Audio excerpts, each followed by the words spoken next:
some people will say is that if we're constructing an image, then if someone asks you a question, let's say for example, where were you last Tuesday night, and they're going to construct, then they're not recalling the image, they're constructing the image. So yeah.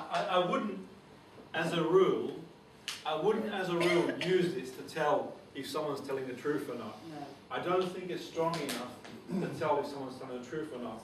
Yet, what I would say, a combination of factors, our acuity of the person, our understanding of the person, and a combination of areas and understanding, body language and people's micro-expressions, this could be used as part of all that to build a full picture whether someone else is telling the truth or not. Yet in saying that, there is a chance, if, let's say for example, someone, you asked them where were you last week, and they constructed the image, then that's pretty much how they come up with the equation that it's possible that you can tell through someone's eye movements that someone's telling the truth or not.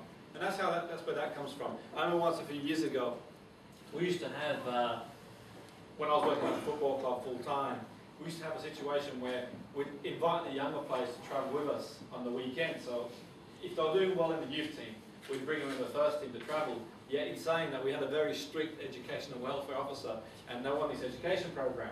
And that depended on them doing their homework throughout the week. They had to get things done.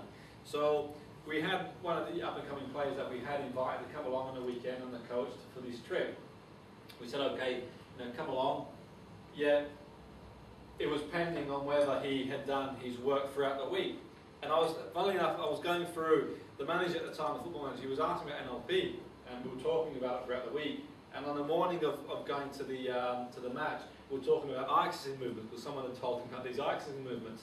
And as the young lad walked on the coach, he said, have you done your homework this week?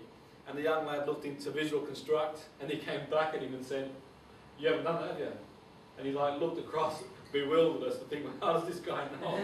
Can he read my mind? And that's pretty much how that comes into it. That's where whether someone's telling the truth or not is a bit of an indicator. Albeit, I wouldn't hang my hat